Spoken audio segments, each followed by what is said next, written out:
पूरी ट्रांसमिशन में उसके अलावा भी और हलकों में हम एक डिबेट सुनते हैं कि जी अभी जो T20 का वर्ल्ड कप है इसमें ओपनिंग पेयर कौन होना चाहिए। अलग अलग नाम आ रहे होते हैं। अमूमन तो ये एक रिजवान और बाबर ने अपना एक ओपनिंग पेयर बनाया हुआ था, लेकिन हमने अगर माजी में देखा तो ये बड़ा फ्लॉप भी रहा। इमन, आप कैसे देखती हैं साइम अयूब और बाबर आजम के ओपनिंग पेयर को, क्योंकि जो इस वक्त में अच्छी चीज़ जारी है उनकी, साइम अयूब जगह ले रहे हैं उनकी, तो क्या इनको कंटिन्यू करना चाहिए? बिल्कुल, देखिए मुझे लगता है कि साइम अयूब बहुत ज़बरदस्त खेलते हैं और एग्रेसिव खेलते हैं और उनके साथ बाबर आजम उनको बहुत ज़बरदस्त कॉम्प्लीमेंट कर रहे हैं। ऐसा नहीं है कि सिर्फ साइम ही हिटिंग कर रहे होते हैं। बाबर आजम ने भी बहुत माशाल्लाह से अपने शॉट्स पे काम किया, उन्होंने शॉट्स डेवलप किए हैं और जिस तरह से वो खेल रहे होते हैं, एक हमें ऐसी चाहिए ओपनर जो कि हमारे पावर प्ले यूज़ करके दें, तो इन दोनों में ये क्वालिटी बहुत अच्छी नज़र आती है। लेकिन पाकिस्तान टीम के ओपनिंग प्लेयर की बात करें तो मोहम्मद रिजवान के पीछे बहुत रन है, उन्होंने हमें मैचेस जितवाए भी हैं और कहीं हम वो मैचेस ठीक से फिनिश नहीं कर सके।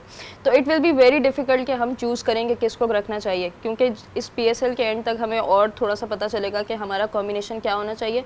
उसके बाद जो न्यूजीलैंड से सीरीज़ आ रही है वो बहुत इंपॉर्टेंट होगी, तो अगर आपने कुछ ट्राई करना है तो आप उसमें कर सकते हैं, क्योंकि ये दोनों इस वक्त बहुत अच्छा ओपन कर रहे हैं। नसीम भाई, आप कैसे देखते हैं, क्या साइम अयूब और बाबर आजम का पेयर बनना चाहिए और वर्ल्ड कप T20 में? देखिए, चेंज करके देख सकते हैं आप। ख़ास तौर पे रिजवान के बैक पे खासे मैचेस अमन सही कह रही हैं, लेकिन हमें ये भी देखना है कि किस फ्रेम ऑफ माइंड में इस वक्त वो ख़ुद कैसा परफॉर्म कर रहे हैं।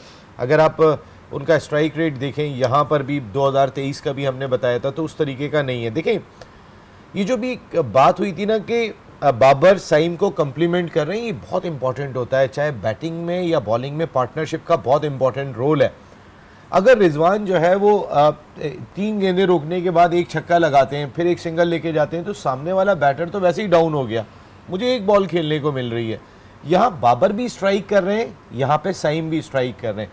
आप देखें, कोई बहुत बड़े बाबर के 53 अगर मैं हटा दूं तो 30, 20, 33 इस तरह के रन्स करके वो 196 पे ले गए। कोई बहुत बड़ा स्कोर नहीं था, लेकिन क्या था, इंटेंशन दिखाई दे रही थी दोनों की। एक 250 के स्ट्राइक रेट से खेल के गया, एक 176 के स्ट्राइक रेट से खेल कर गया। उन्होंने मोमेंटम ही बदल दिया। जब आप स्टार्ट देते हैं अपनी टीम का तो वो नीचे तक उसका इम्प्लीमेंट दिखाई देता है। जब सऊद शकील और जैसन रॉय की पार्टनरशिप बहुत अच्छी चल रही थी, वहाँ नाफे भी परफॉर्म कर रहे थे, वहाँ नीचे के बैटर्स भी परफॉर्म कर रहे थे। लेकिन जहाँ ऊपर से मामलात ख़राब हुए तो देखें आप, कोयटा ग्लैडिएटर्स की बैटिंग स्ट्रगल करती हुई दिखाई दे रही है।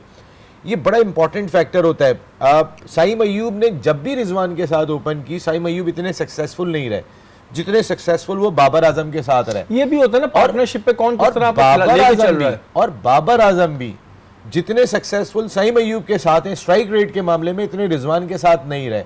तो कहने का मकसद है, ये दो पेयर मिल रहा है आपको। रिजवान की सलाहियतों पे किसी को इनकार नहीं। अगर बाबर 3 पे आ सकते हैं तो रिजवान भी 3 पे आ सकते हैं। हाँ, इसमें कोई कहने का मकसद है कि अगर एक चीज आपको टॉप पे अच्छी मिल जाती है जो नीचे तक रिफ्लेक्ट करती है, आपके स्ट्राइक रेट से लेके, आपके खेलने के अंदाज से लेके, आपकी इंटेंशन से लेके, तो फिर वाई नॉट रिजवान 3 पे आ जाएं, 4 पे आ जाएं, किसी भी नंबर पे आके खेलें, इसमें कोई बुराई नहीं। आजम खान है जी, इसमें बिल्कुल चेंजिंग होनी चाहिए, क्योंकि देखें कोई फिक्स तो है नहीं कि भाई फिक्स करा लिया। अब ये तो हो नहीं सकता कि जी इतने पैसे फिक्स आएंगे मेरे पास, वो कहते हैं ना हमने बैंक में इतने डाल दिए हैं फिक्स हो गए। फिक्स कुछ एसेट नहीं है ये, तो ये चेंजेस होनी चाहिए। और जो अब तक की चीज़ें सामने आ रही हैं तो ये पेयर अब तक काफ़ी अच्छा जा रहा है।